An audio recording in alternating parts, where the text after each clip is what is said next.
Oh, I want to play this song for you. Hold on, so you can get an understanding of what I'm talking about. Okay. The song I'm about to play for you is considered the song that marks the beginning of modern K-pop. You ready? Mm-hmm. 1992. This is going to piss you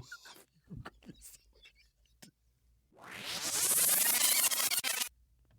You weren't wrong.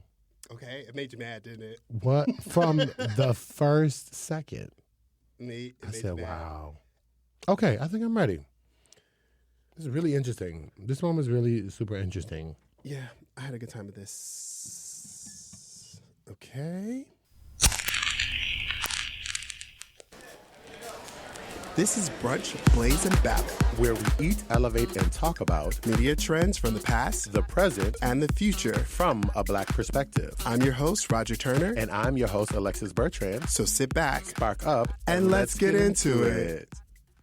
Hey, Alexis. Hey, Roger, baby. How you doing? I'm doing good. Oh, I like the good. All right. Emphasis on the good, heavy on the good. Mm-hmm. I like that. So good. No, come on. So good. You always like ready with a church vibe. So good. Yeah, I'm doing all right. How was your brunch? Brunch was fabulous because spring is in the air. It is on its way. I think I just been eating a little bit lighter. Mm-hmm. So it was great. I've moved away from the pancakes for a little bit. But I just had me a little bit of, fish and grits because, I can't. Well, I like a fish and grit. Mm-hmm. I think I will always have that. So it was like a little egg, a little scrambled egg, a little grit, a little catfish. It was lovely, and I loved it. I got the fish from the Fish House, Mm-hmm. a place in Harlem called literally the Fish House, where you just get it, they fry it up right there, and I made my own grits and eggs because I like my grits and eggs. So that's where I got my fish from. So yeah, shout out to the Fish House. Well, how was your brunch, now, boo? My brunch was actually pretty good. I had me a good old time. I was hungry. Okay. And we were going to be talking about K-pop today. Yeah. So I went and got me some Korean fried chicken. Oh, ain't it so good? I really enjoy Korean fried chicken. Korean fried chicken. Nice. I got the soy dipped Korean fried chicken. Ooh. It was delicious. Divine. That probably was divine. That is all my animal protein for like the week. Yeah. It was so much. But it was really good. I cannot remember the name of the spot that I got it from. It'll come to me. It'll probably come to you in the conversation today. Yeah. That's how it goes. On a scale of 1 to 10, how high are you? Great question. Because you ask it every time. I'm at a nice, I want to say 7, but I feel like it's higher, but I'm gonna go with 7. 7 feels nice. Good for you. I'm just feeling really good. Where you at? I'm an 8. Oh, we about to get in. I'm an 8. Oh, yes, ma'am. I love when you start higher than I do because it just goes. Yeah, because I literally just hit my second edible. Oh, come on, holy. Okay, we about to get into it today. I needed it because this research, I was like, oh, it was making me mad. I did a little bit. It started to break my heart a little bit too, but I think I'm ready for it. I'm here for it. Okay. You want to tell the people what we're talking about? Oh my God, y'all. So yes, music. So we've been diving into music. Roger and I have been talking about music lately. And it got me thinking that we've been blessed in this generation to really see like genres of music kind of take off. We've seen like resurgence in some. And I feel like when I think about music as a whole, it almost kind of falls into 2 categories. Music that is one side where almost regardless of the genre, well, depending on the genre, there's a lot of Black culture and a few infusion of Black artistry by Black artists in those particular genres. And then there's these other genres that fit into music that has evolved, if you will, or has become popular through Black culture and Black artistry and Black fingerprints and blueprints. And I think today's topic fits into that latter category. We've seen it in country music. now. We talked about it when we were going over Cowboy Carter, how there was this resurgence, for example, in country music. But when we pull back the curtain a little bit, we recognize that the origins are very much Black. And we have done that, the same thing. We'll do it in rock. We've done it in soul music and popular music. Popular music, particularly in the 90s, was only so popular because of the Black footprint, if you will, that was infused in that. And I think K-pop is no different. So what really sparked this for us, brunchers, is, so if you watch the Oscars, you know that the song Golden from K-pop Demon Hunters won the first K-pop the first K-pop Oscar ever, right? And in just last week, over 18 million people opened up their Netflix accounts to watch the BTS comeback special, their first concert in 3 years, generating 90 billion streams worldwide. 90 billion. Mm-hmm. That's insane, right? It's insane. Right? So K-pop, as we know it now, has become one of the biggest music genres in the world. We're talking about something global, right? And so even though there's controversies around certain members with BTS, we are reminded that even though when we look at K-pop, much like Korean fried chicken that you had for your brunch, it has these deep roots in Black culture, Black artistry, Black blueprint that is often either ignored or erased or both. And then it's only up until some time later, once the genre has done all of this for the music industry and for all of these people, do we now recognize, the origins of this. So this particular episode, because we're going to do a deep dive into K-pop today, y'all, it's called K-pop Black Bop. Okay. So we're going to get into this one because we should. This genre is really blowing up, or has blown up globally in such a way that it's just undeniable. Its success is undeniable, and let's get into why. Its fans have literally accumulated into the billions over the past 40 years. We're not even being dramatic. Yeah, you're right. We're not even being dramatic. And I think most people don't know that K-pop isn't brand new. It's a younger, I think, genre compared to like blues, right? Or compared to jazz. It's a younger genre of music, but I would still consider hip hop comparatively to still be pretty young. And hip hop is older, right? Hip hop is just a bit older than K-pop, but K-pop ain't 5-10 years old. Yeah, K-pop. It's not. So I actually played for you the first song that's considered the launch. Y'all. The launch of the modern era of K-pop is a song called Y'all. You know it's bad when Roger comes to the studio, he's like, listen, girl, bitch, I got to play this for you. I'm like, I know it's going to be some shit. It's you are not going to believe your eyes. So when he mentions this song right here, I'm going to need y'all to go. If you can, go pause this episode, go to YouTube and watch this. It's called Soteji and the Boys, SEOTAIJI and the Boys. And the song is called I Know. It was a part of a big idol contest that was mixed with other European acts. They were voted very low within the contest, but the song became super popular across the globe and launched a whole new generation of K-pop fans. So did you hear that? Song becomes super popular, launches the careers of these individuals, and launches this new collection of global fans. And it also in the 90s, be clear. In the 90s. And it starts to become the foundations of what is now some of the K-pop is basically run by these three major, not three, I think it's 5 major labels, record labels that actually do idol search and training. They look for these young artists. Okay, are we in the curtain? Mm-hmm. Yes. Are you getting me in the curtain yet? Oh, I think it's time for us to Oh, pull back the curtain. Because you went right in, honey. I went right in. I'm ready for it, though.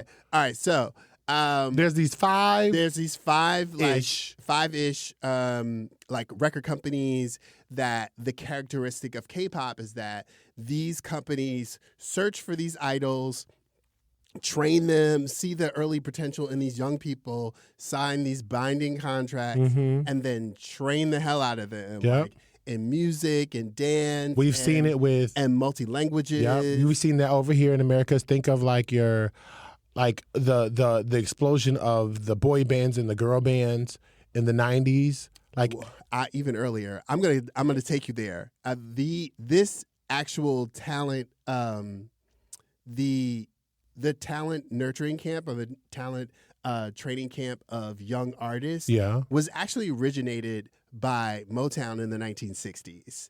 This actual hear it. I was gonna say the closest thing to what they might have imagined. I absolutely think this goes all the way back.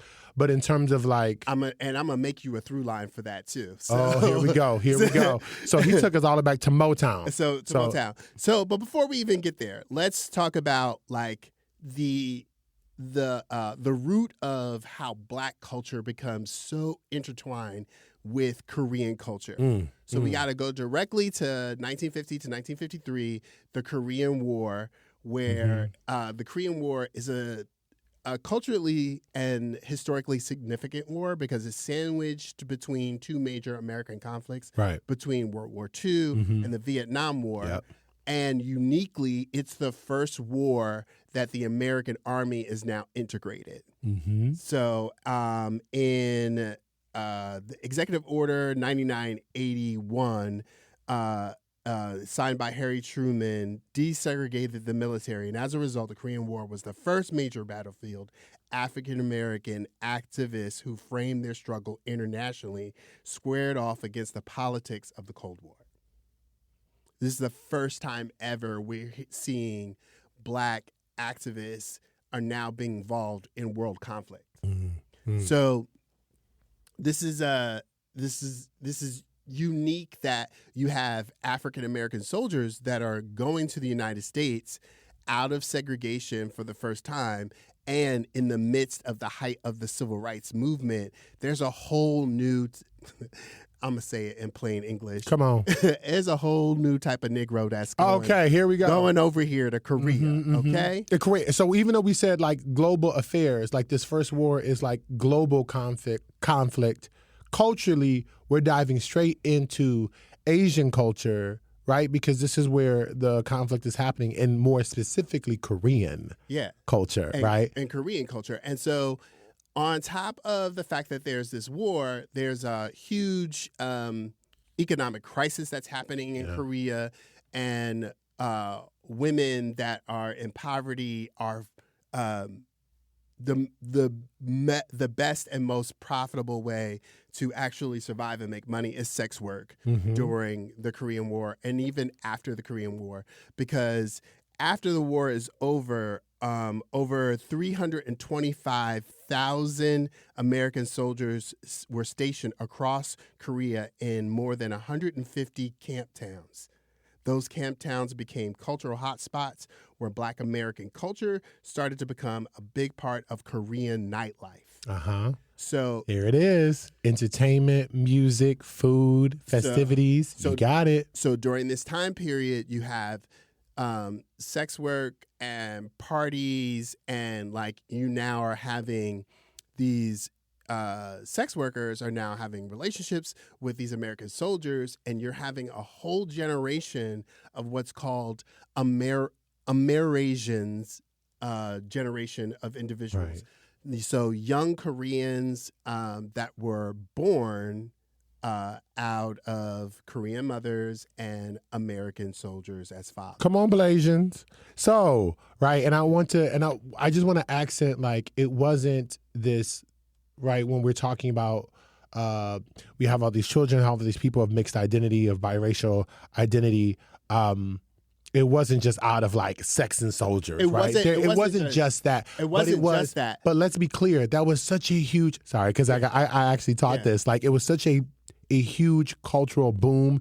I think a lot of people don't think about that in terms of Right. war, right? Because a lot of those soldiers, even though they returned home, a lot of them lived over there. They stayed over there. They started families. There were a lot of, not only did people stay there and Black American soldiers were stationed there all the way into the 1980s. Yeah. That there were even some soldiers that stayed behind what is called the bamboo curtain that Come on now. that went to communism as an escape from segregation in the United States. Ain't that crazy? Like, that's a conversation in and of itself. Yeah. But in order to escape segregation in America, they were like, ooh, communism is cute. And went right on over here and had a good time, and for generations, well, right?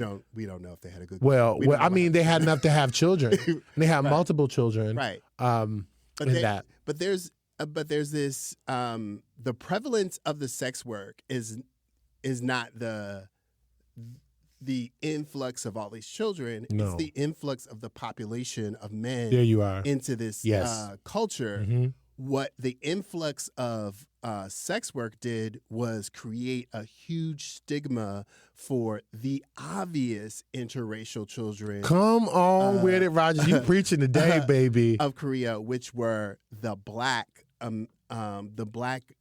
Eurasian children, where some Eurasian children of white parentage were able to pass as Koreans. Ooh, because. Right, please finish.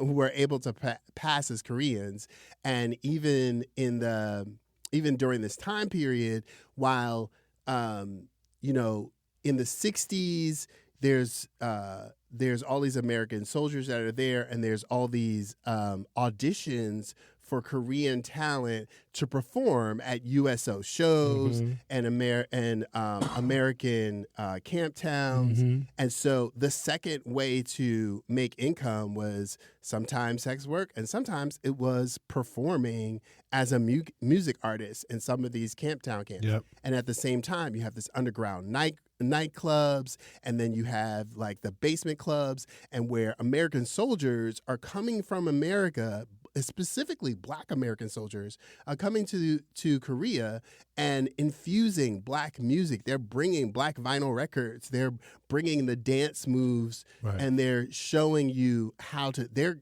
the ones that are creating these auditions and training these musicians during the 1960s. Yes, and I want to accentuate the reason why the music and the culture is showing up in these spaces is because this is where the Black soldiers were most welcome, because at that point there is a big infusion, if not, no tea, no shade, but particularly in certain Asian cultures, and since we're talking Korean, in Korean culture, where there is this huge significant element of anti-Blackness.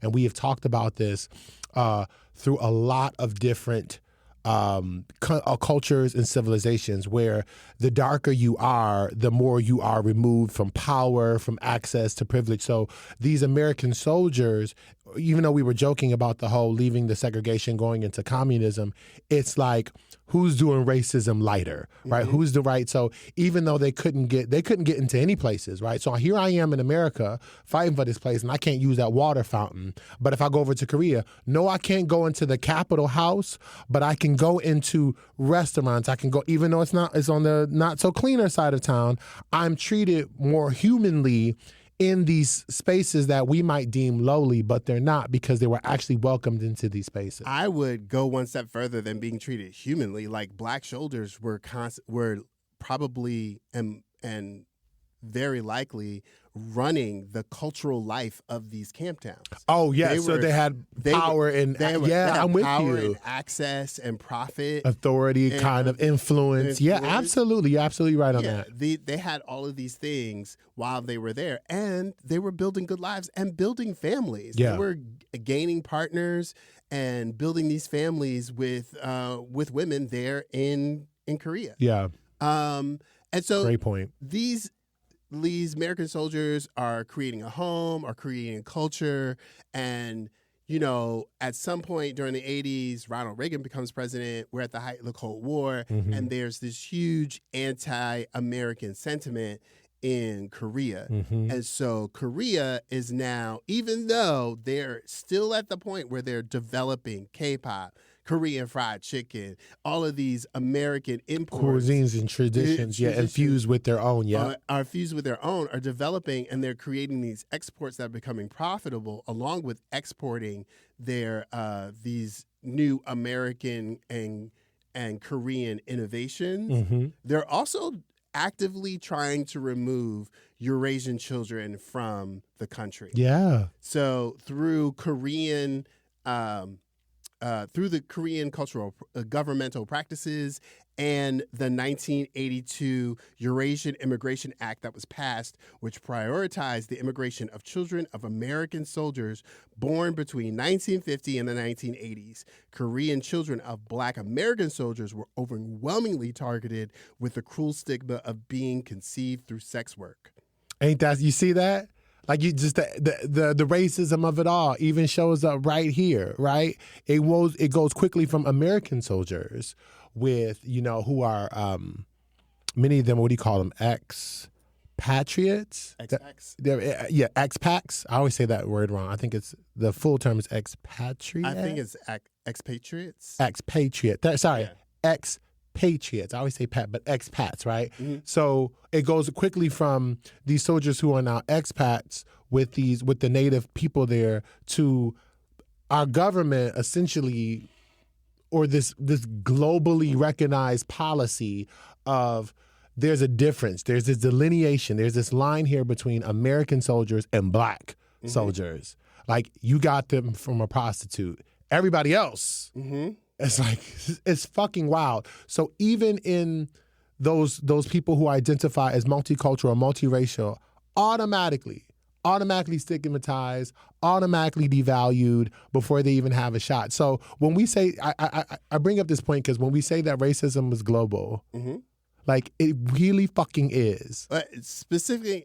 More specifically than racism, anti-Blackness. Thank you. Yeah, I appreciate that. Anti-Blackness is global. Yeah, and like so as these same things are happening, you fast forward from 1992 to the embarking of the first song that initiates the modern age of K-pop.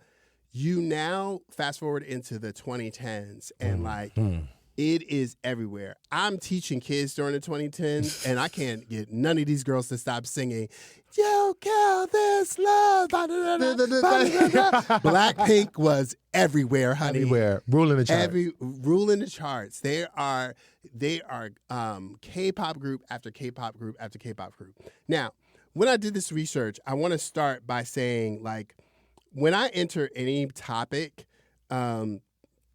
I always enter any new topic, a topic that's new to me or I'm not as familiar with. When I start my research, my two entry points are, first and foremost, number one, an informed Black woman.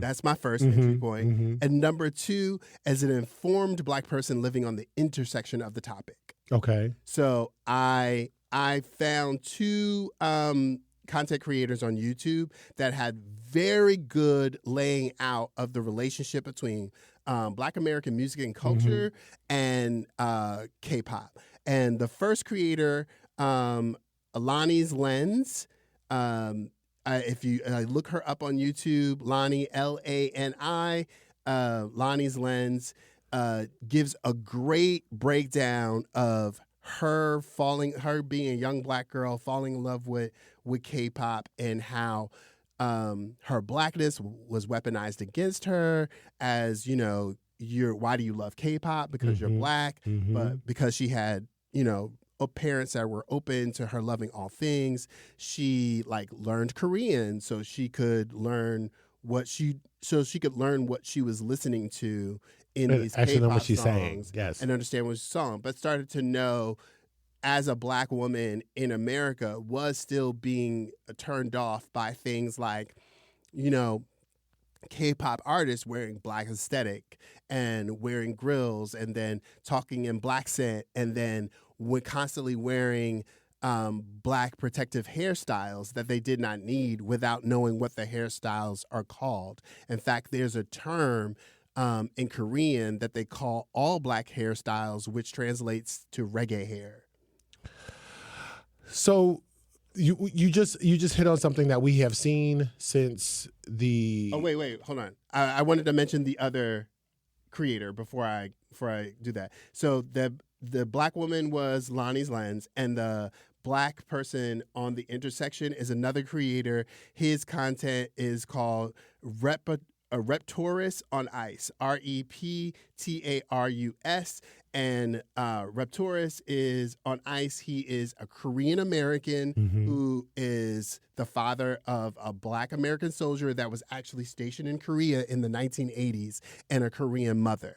And he attributes Lonnie's Lens as the first time someone contextualized his experience as a black Korean within K-pop. And so I want you, a lot of what I'm referencing, I'm going to be talking to you about today came from those two videos. So if you get a chance, you can go to YouTube, check out these content creators. I'm sorry. No, you're fine. You're fine. I think I appreciate that because we want to get their names out there. I think you just, I stopped shaking my head at this idea that, the imagery you talked about when we are seeing these songs blow up, the grills, the hairstyles, the movements, the black scent. We have seen this time and time again. I would argue to say since music was ever popularized or it was ever recorded on any medium, like we have seen the. I would everything from the erasure to the I'm gonna copy and take it to and deny like all the origin of all that stuff to what I would say when now looking at K-pop and some executive said, how can we make this fresh? How can we make this accessible? How can we make this popular?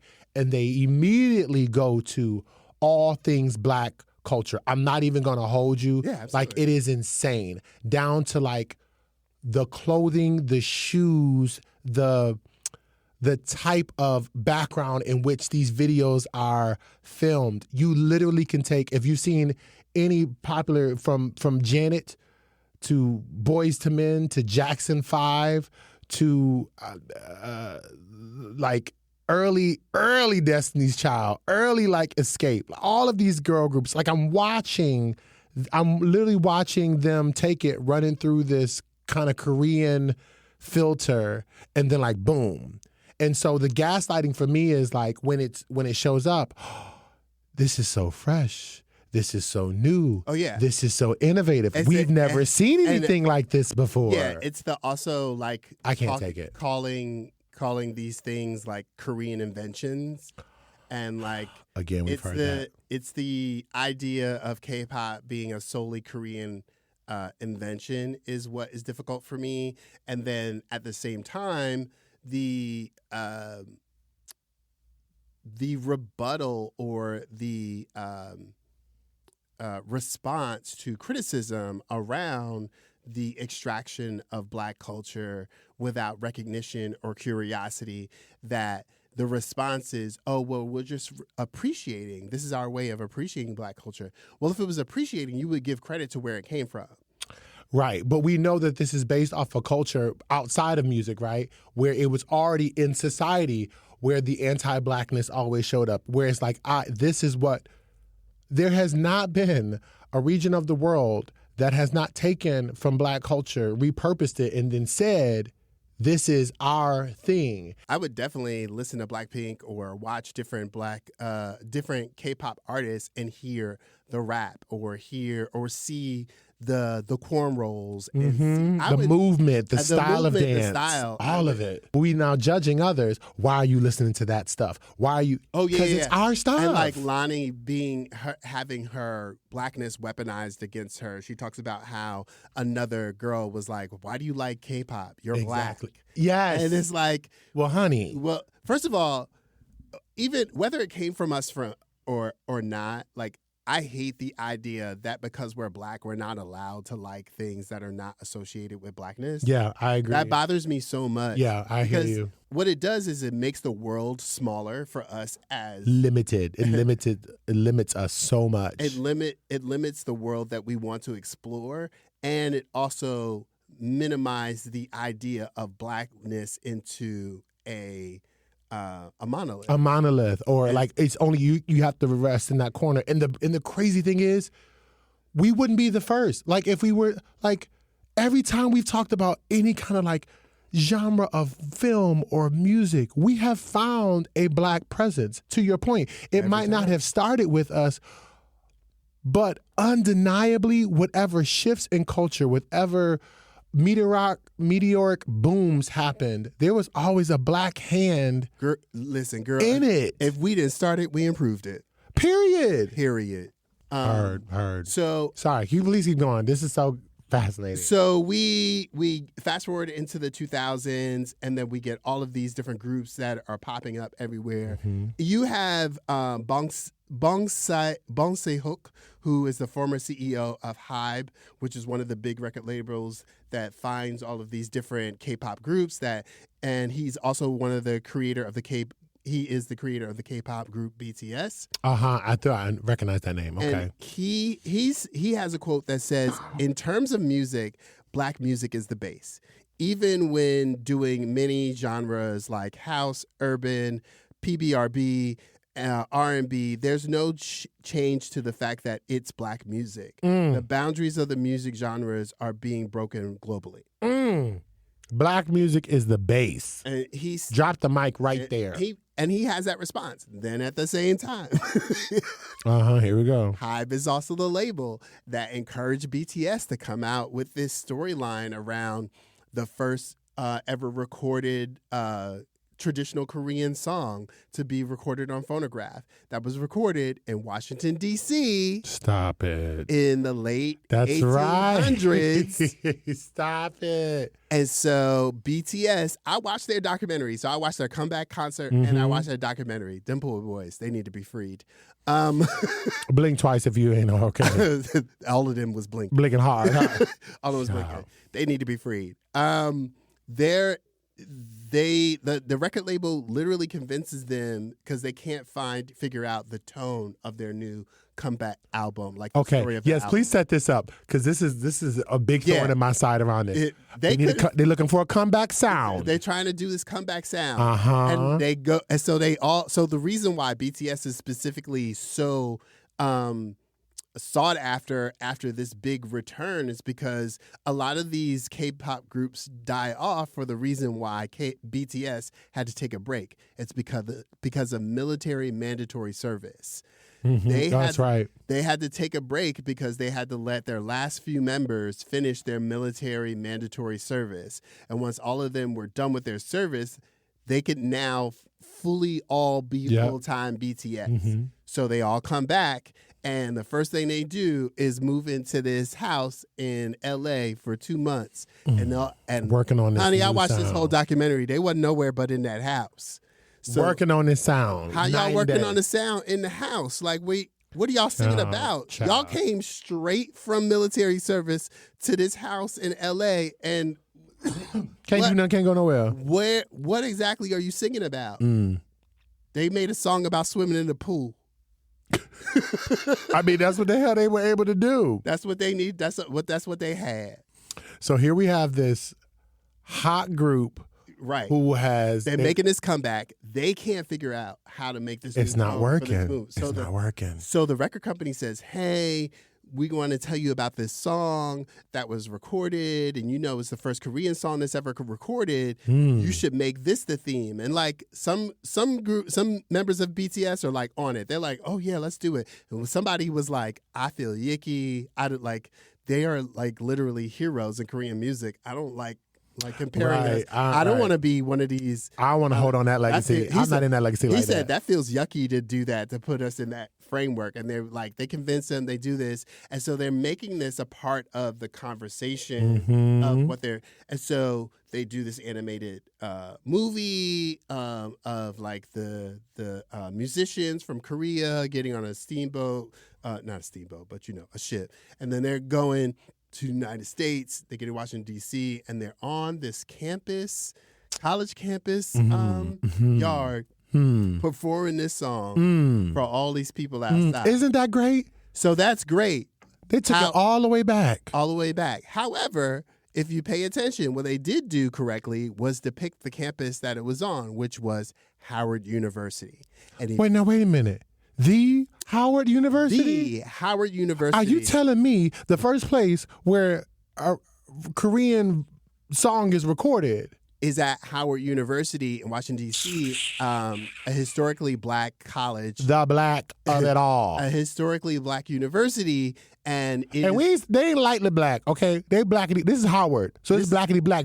Well, this is Howard in the early 1900s, late 1800s. So this is the only It's place. only black. It's the only place that black people can actually get an hella education. black. This is it. It's one of the few places that black people can get an education. Paint the picture, Roger. Paint the picture. And the Koreans are at Howard University because it's the only place they can get an education. Ooh. Because as Koreans, they could not get an education at white universities. Our immigration policy was shit even then, and the way we treated people who tried to come over here to get an education from 1880 to about 1975 is horrific. We won't go into it, but you are exactly right. There were only very few when we say few universities, we're talking about less than 3% of the universities at the time were accepting non-white people. So it's not like these Koreans couldn't get into Yale, or they weren't good enough to go to Yale or Harvard or Princeton or Vanderbilt.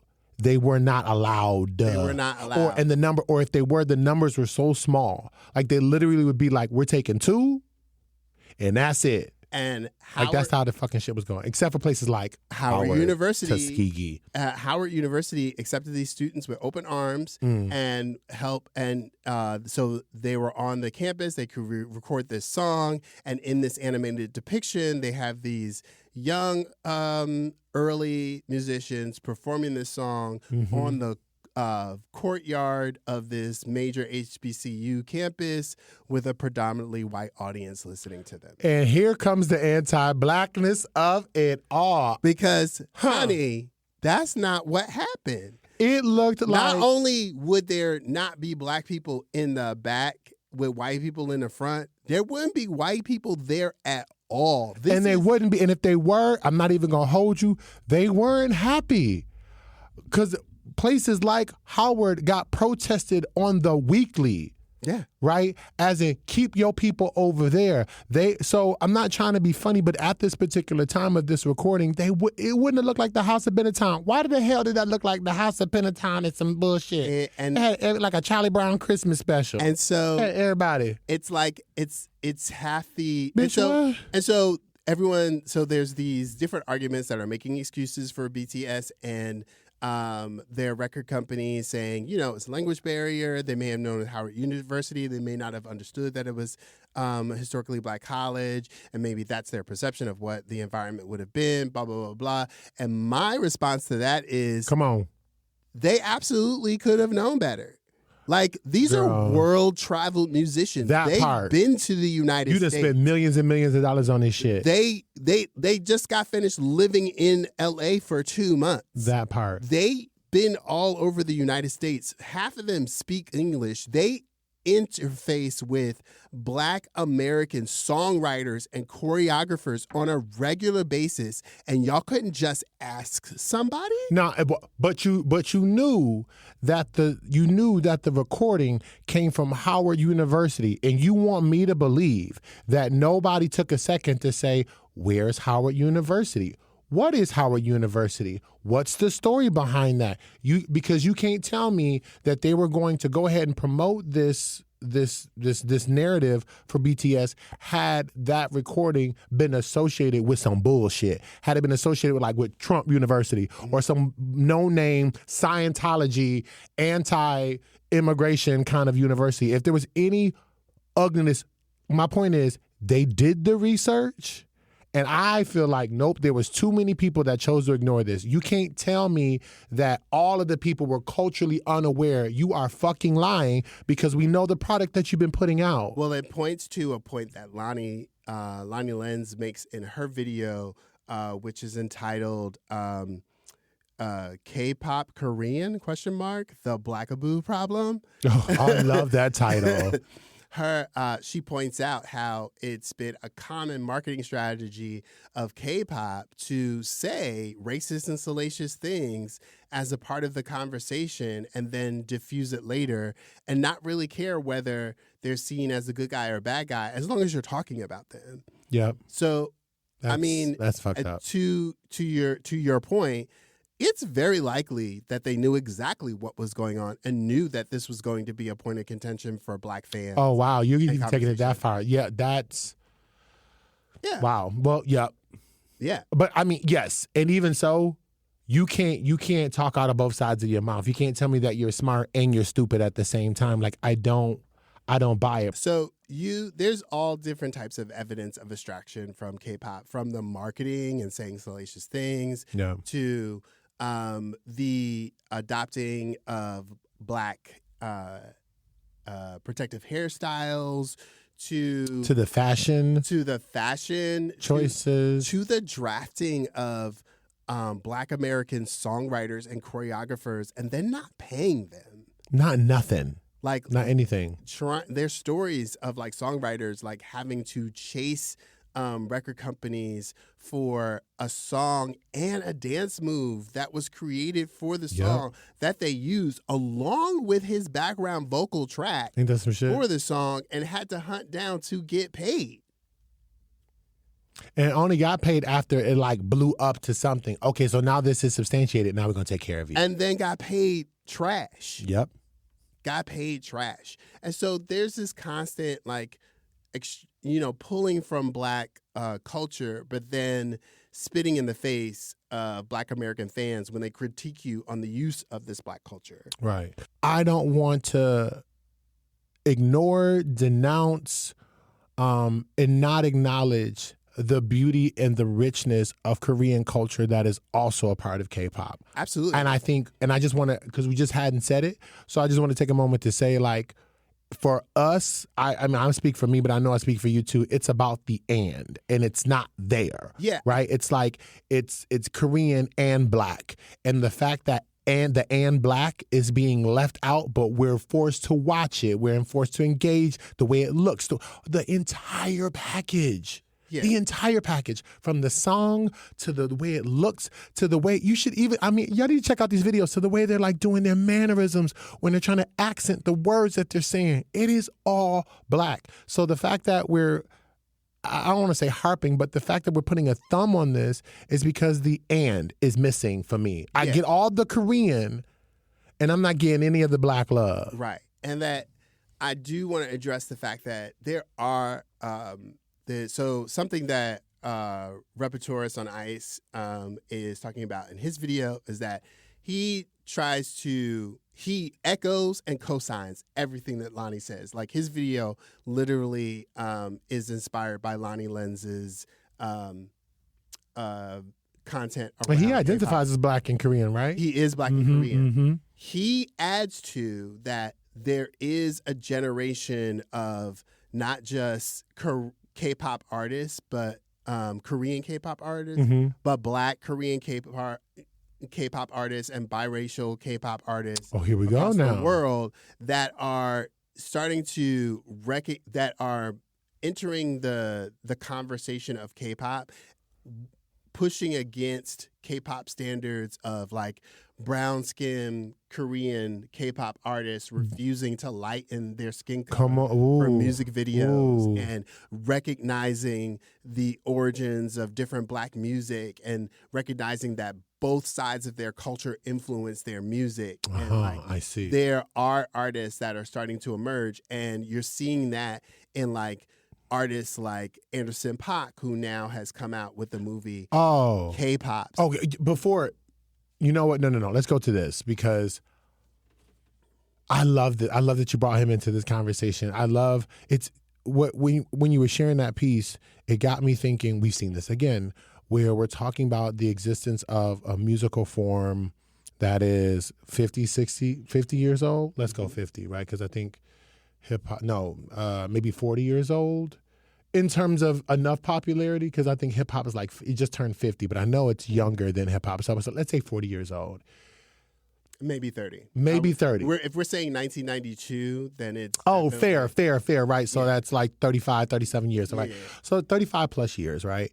And now we're seeing, for you to talk about, like, we have black presenting K-pop artists who are now entering, pushing it against that stigma. It's like, wow, even at the inception of it, right? It always takes several generations. And as you were sharing that point, I knew we had highlighted that in one of our other talks, that it always seems to be like 40, 50 years out. By the time like we as a community or any marginalized group starts to find its way, its bearing, and like you start to see the tide or the pendulum swing the other way, but it takes us multiple generations in order to get that. So the fact that we almost had to go 4 generations before we got an Anderson .Paak, right, is like, that's insane. So anyway. And we talk about like a lot of what Repertoris Ice is talking about is a lot of mirroring his experience with Anderson .Paak's experience. So Anderson .Paak, who is a 9-time Grammy Award winner. Stop playing. He has been like crushing the game for like a number of years. Amazing But artist, if amazing. you hear like Anderson .Paak's story, like his mother is one of the Amerasians that were forced adoptions outside of Korea. Wow. When Anderson .Paak's mother was a young girl, there was a point with her and her brother, it was time for them to start school, but because they were black, they were kicked out of school and were like living on the street. So someone found them, brought them to an orphanage, and Anderson .Paak's mother was adopted by black parents in Los Angeles. And so he grows up in Oxnard, California, and literally gets his musical roots from gospel music because he becomes an organist or musician in the church. Yeah. And he plays gospel music, and then he breaks into to blues, rap, hip hop. He DJs and becomes this big artist. And while he was in music school, he meets a South Korean woman, and they fall in love. They get married. They have children. And in that relationship, during the pandemic, Anderson .Paak starts to, because Anderson .Paak's children go to a Korean school and go to Korean church and are learning Korean. And he does in his videos during the pandemic, Anderson .Paak starts to show everyone how his entire household are BTS fans. And he's like late to the game and like showing his son like being really into this K-pop group, and now like learning their relationship to K-pop. And like, so, I love this. And Anderson .Paak, who stars in this movie with his son, Sol Rashid, is showing how like they're having this relationship of his son teaching him about K-pop, but the father is also teaching him how the root of the style comes from black. Yeah, it's and so good. The moments that he's like, and it does it in not a preachy way, a very funny and beautiful and bubbly way. Like, listen, it's not a cinematic masterpiece, but it's just a beautiful, like, if you go into it knowing that it's a kid's movie, it's for like the age limit, age introduction for this movie is like 10 years old. It's perfect. I think it's perfect though. He wanted this to be a family film. Yeah, and that's why. And so it's very like simplified, but it's also like funny and entertaining and music and bubbly, and it made me sad that I was waiting that he walked through that entire film as if, yes, they're learning things, but it's like, this is already a part of us. And I felt like I kept wanting to treat it like I'm a fly on the wall. Like I felt like I kept having to go against my own programming. Like K-pop, like somehow subconsciously I'm still telling myself that K-pop, like we're not as connected to K-pop as I want to believe. It's almost as if what Anderson and his son were doing was like make believe, when actually they're being super authentic. This isn't a sci-fi fantasy, man. Like this is literally us.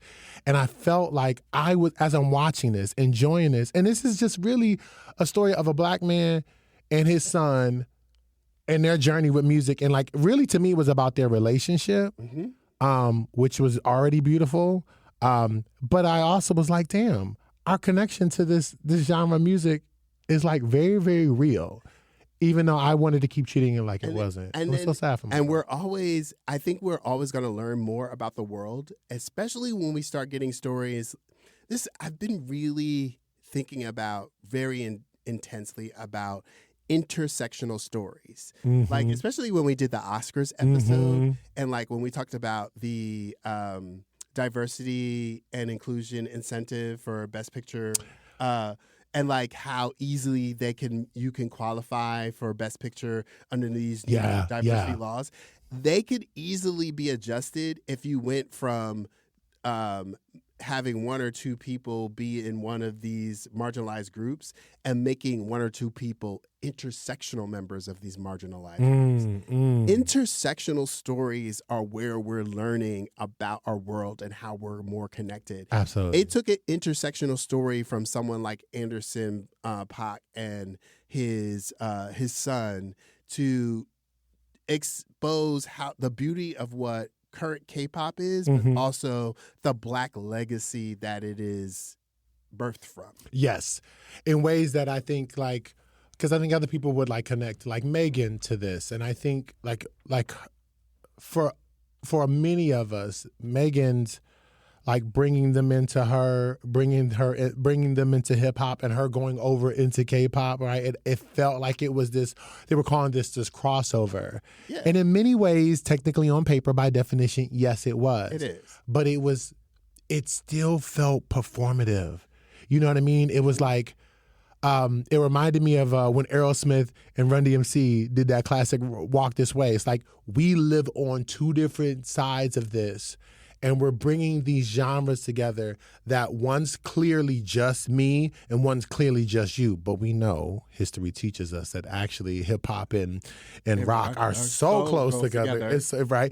And the same thing here that I thought like, oh, Megan's just doing, or BTS is now just doing hip hop and Megan's just over here doing K-pop. But that's how it was treated. That's how it was marketed. That's how it was brought. It was sold down our throats. Whereas I think Anderson is like, all of that is pushed away. Yeah, and I think and that's what I like about what he did with this project. There's two different perspectives. I love what I loved about Megan's incorporation of K-pop was teaching Black girls that they don't need to be one thing. Oh yes, absolutely. Yeah, multifaceted. I love the idea that you could be hot and nerdy. This cool hip hop Black woman that has founded Hot Girl Summer also has this affinity for anime and K-pop. Like, and make it so flashy. It totally opened up this door to acceptance. Like, accept your nerdy anime self, my love. Because she can love those things and not and can demonstrate that her Blackness is not minimized. No, right, because her blurredness is allowed to shine. Right. Like her being a blurred, just let it, like, yes, that was the thing that I think loved the most. And when you bring up that point, I wonder if it was sold that way to make it feel more accessible. I don't know. I think, I don't know how, like, if it was sold that way. I just know that. That's what I got from it. Sorry. What I got from it was the acceptance of being a blurred and being open, not the fact that it was marketed as kind of. Yeah, I definitely got from Megan, like, this is an album where I am enjoying the fullness of who I am. That's true. Yes. I think one of this interweaving of like K-pop, like that whole and having like Korean or Asian rappers on her music, like, is accepting the fullness of like who she is, which is like the things that she enjoys and she loves. And like there's like Lonnie talks about in her video, like how there's these characteristics of K-pop that she really enjoyed, like the campiness and like low-key like the queerness that she had discovered before she had even seen RuPaul's Drag Race. Like it was her outlet for discovering and understanding queerness. And there's a lot of queer coded things in like K-pop, like from boys wearing makeup. Yeah, the androgyny of it all. It shows up a lot. A lot. Right. And so they have these unique things that are a part of what K-pop is. Like even the overworking and the synchronization does flatten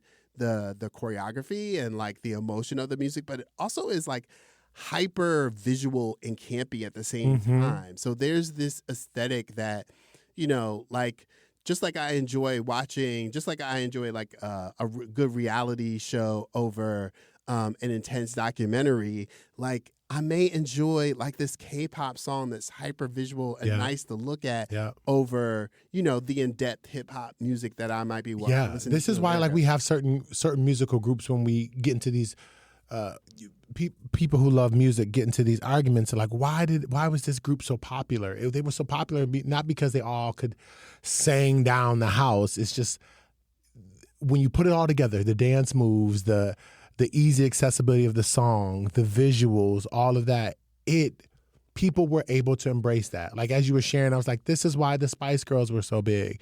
This is why, I think at the time TLC was so big. You learned how to take a two-step and you learn how to sell a nice, easy, cheesy song and make it fun that everybody can get into. That is like the origin of like pop music. That is like the formula of pop music. Like that is people being really good at the formula of what people gravitate to within musical trends. Yes. That's literally what pop music is. They have full camps on it all the time. That's true. And that's why I think we love, one of the reasons why we love K-pop, when you put the polish on it, it's amazing. It's almost amazing to watch. Like I can tell that you can tell them, you can see that they're doing the 5, 6, 7, 8 in their head, but it is so precise. There's something about that that is very, very They are appealing. on top of it. They are performing. When they're at that mark, that light hit is supposed to hit. I don't see there's no authenticity there. It is performance. You are on, bitch. We are on, and everything is happening. You making the eye wink over here, and the hair flip on this side, and the nail in that pinky hits that light at the right time. All on an 8 count. Now you know who I blame that for? Who? I blame Michael Jackson for that.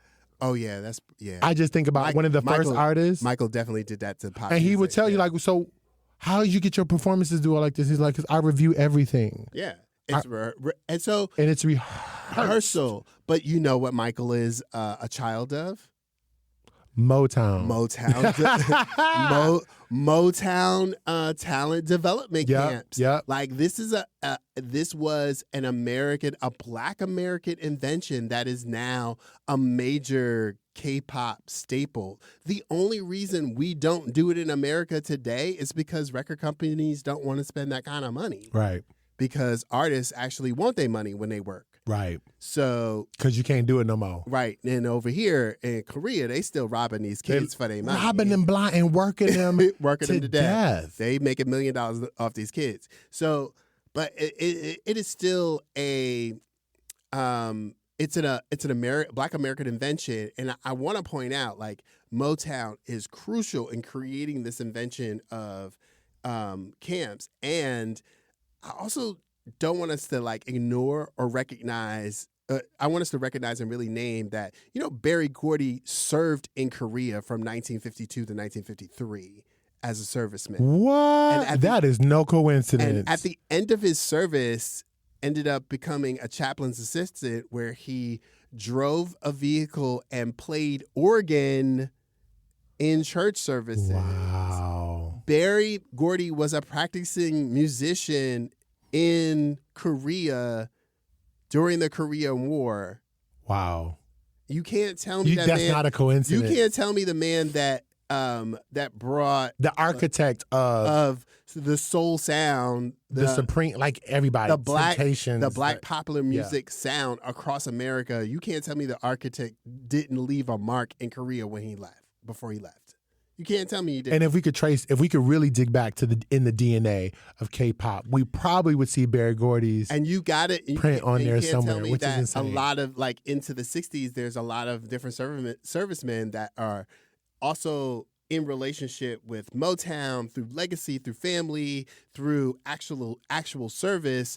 That some of these practices definitely were brought over by Black GIs to Korea to develop this whole industry that they're making billions of dollars off of. You bring up a really good point, because the more and more we start to see the emergence of, because I love going back to Anderson .Paak for a second, right? Just the way he looks, optically, the way he looks, darker skinned black man. The more and more we see darker skinned Koreans, black artists or black Korean artists, black presenting Korean artists get into K-pop, it really is like a spit in the face of like anti-blackness, because it's so popular now. When we look at the most popular groups now, they all are very, very fair. They all are very, very Asian featured, like the big groups, right? The big groups that we're talking about. It's not that there are not up and coming K-pop artists that are more black leaning or darker skin, if you will.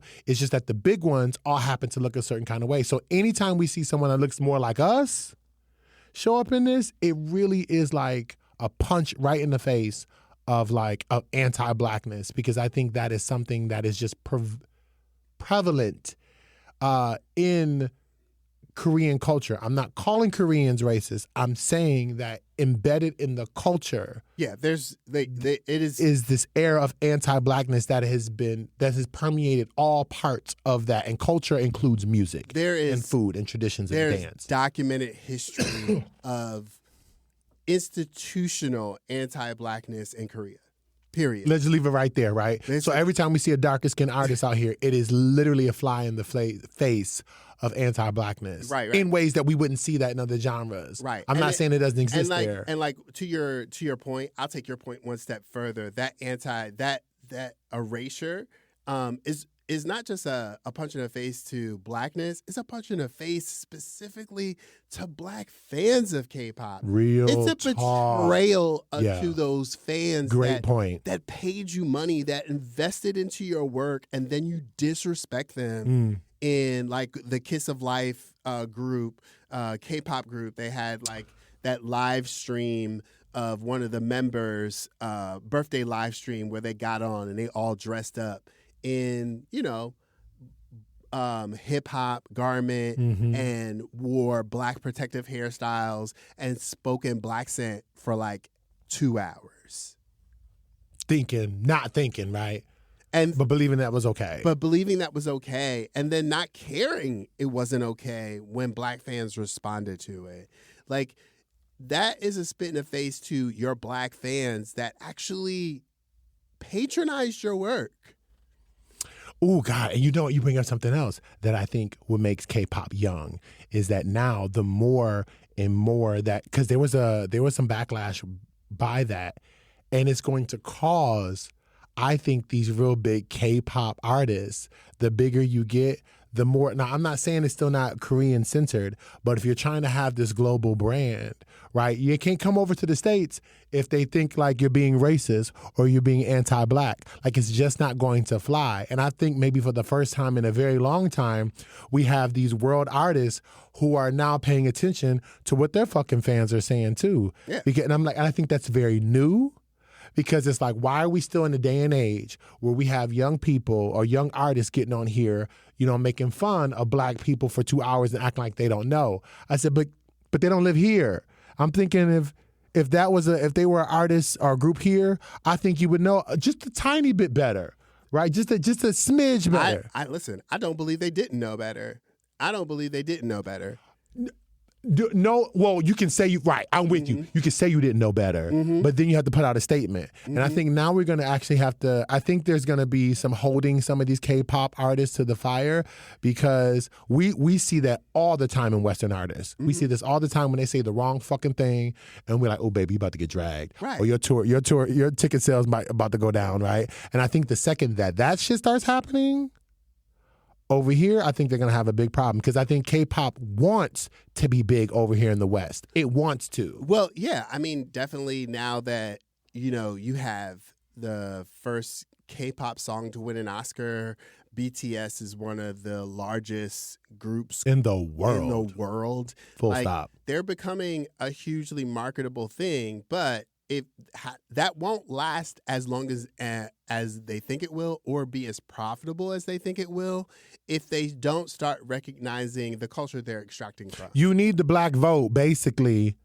Right. You need the black vote because we tell you what's cool. Because first of all, we've been maturing the genre for decades. Period. Because you absolutely had to bring in black rappers to co-sign and be on.